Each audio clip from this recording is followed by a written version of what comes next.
Welcome to the channel.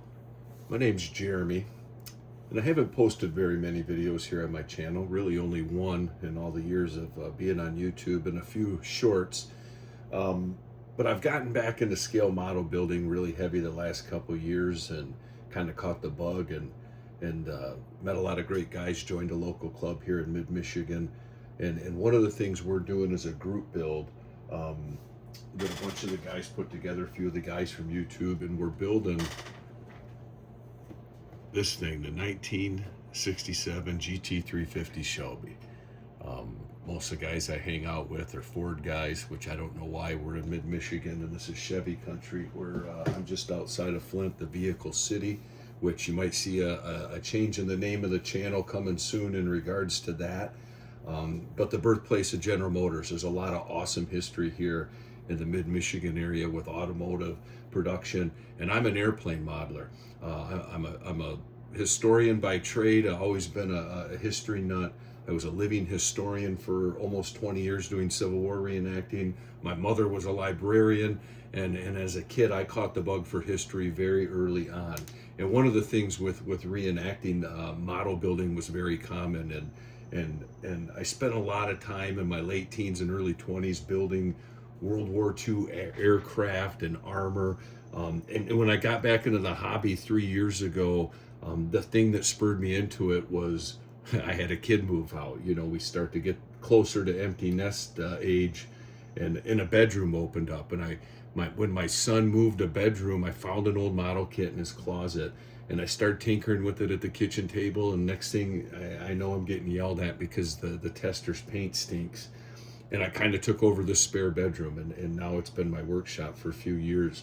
But to get on track here with the video and what I'm going to talk about is I built a test kit. So I am not a car builder. I've only been doing this a little over a year. I built one a few years ago for my son-in-law, an old kit he had, and the thing was awful. It was a cheap AMT kit from Hobby Lobby, I think, or an MPC kit. And the fit and finish was just awful. And mind you, I'm building Royal Class Edward airplane kits, 148th aircraft kits, and Tamiya aircraft kits. That the fit and finish, it's pretty much all I like to build in the aircraft side of things. Are higher end kits that take a little bit more time and detail. So these cheap car kits were driving me. I did one or two, and I thought, man, there ain't no way I'm doing this. But I kind of caught the bug from YouTube and going to model club meetings, and obviously for playing around. My big disadvantage, I'm not a car guy. I'm an outdoorsman, I'm a hunter, I'm a fisherman, I love history. I do a ton of different things. I got a million hobbies. I love to golf. I play a ton of golf. But I'm not, I love hot rods, but I've never been around people who built cars and own classic cars. We were on the water more than in the garage, so to speak, when I was a kid. So I'm learning as I go. This is the group build, though, the 67. So with that, I gave myself the luxury, since I'm the rookie, of building an extra one, because these guys I'm doing this with, they're some of the best model builders in the state, if not in the country. They build incredible things. A lot of them have been doing it their whole lives, as long as I've been alive, if not close. They build cars and work on one-to-one cars for a living. So I'm at a disadvantage, but I get to practice one. So I practiced and built one over the last couple of weeks, and I did do the paint a couple of times, playing around with different colors. But this is sprayed in a new color I picked up, an MCW. It's a burnt amber bronze, I believe, something like that. It's a cool color.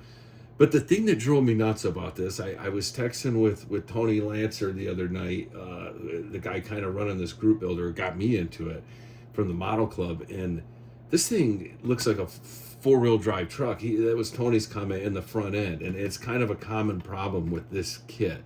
And it may be somewhat accurate that the front end's lifted. This side was real bad. And again, this was a practice kit. I slapped this together at the end. I did not fit it really well. I just wanted it done and out of my way.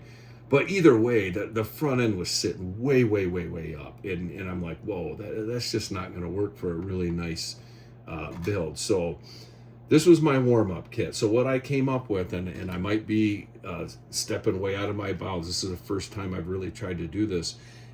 So if you can see, this is the second chassis, and I've got it pretty much ready to go. And I know I put glass packs on it. It's got a muffler. It's probably not super accurate, but hey, I thought it looked cool. And I got the carpet done. I carpeted the trunk, which I didn't build the car with the trunk open, so that's going to my aircraft building days.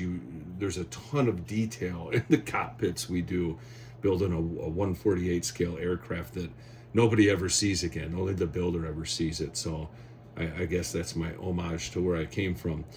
But what I did is I took these spindles, and I was just looking for a simple way to drop the front end. And so I just nipped it off with my nippers, nice and clean. And this is my first time doing this, so it's a terrible look, I know. And I just moved it up, like probably to scale 3 inches, maybe a couple millimeters. You can see the old sprue mark right there. So I only moved it up, one width of this knob, but I was able to make a nice clean cut and get these on there, and that might be the fix. We're gonna find out probably in another week or two. I'm taking my time on this build. I got something special coming from Iceman for this. I've been waiting to get it. Should the holidays slowed it down, should be getting it end of the week. But this is the second body, and I took some inspiration from a buddy Phil over at Horton's Hot Rod, another guy that is doing this, and I loved how he filled the seams. Kind of like a resto mod, been modified and a little dirty on there. This just came out of the dehydrator. So I did a little research, going, kind of staying in my rhythm of how I always built aircraft and armor. I had to look and see what paint colors were available in 1967 for the Ford Mustang, and there was 2 paints I had enough of to paint a car here, MCWs in stock, and my choices were Wimbledon white or springtime yellow. And Wimbledon white was the first or second most color, and I didn't want to do it because it's kind of worn out in the 60s in Ford cars. It's a cool color, but there's a ton of them. It's one of the most popular colors. Lo and behold, I got on a Shelby research website through ChatGPT, which if you're not using ChatGPT to do this research, it does it for you. You just ask it. There was one springtime yellow 1967 Ford GT-350 ordered.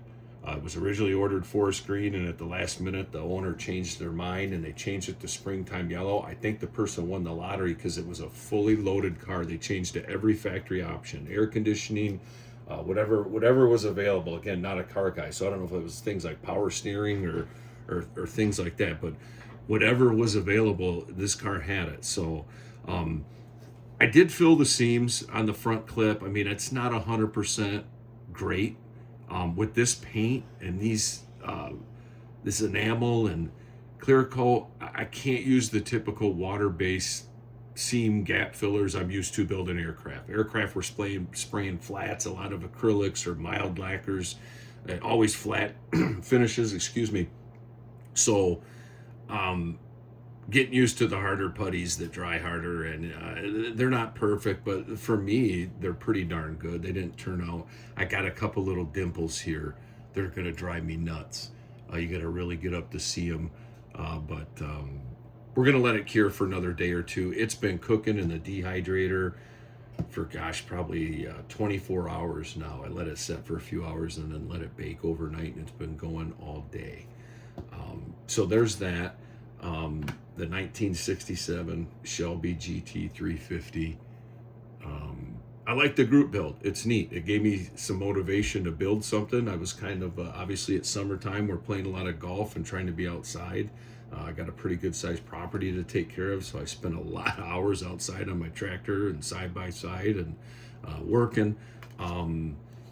But this gave me some inspiration, and I'm on vacation this week, and going to get a little extra time here in the shop. So thanks for checking out the first video, so to speak. Hopefully this thing will turn out respectable. Like I said, I have very low expectations going to these shows and competing against guys like Craig and Phil and Tony and Paul at Styrene Relics. I mean, these guys are all pretty accomplished car builders, and I'm the new kid on the block. But I appreciate the invite, and I'm excited about it. So thanks for checking out the video. Have a great rest of your day.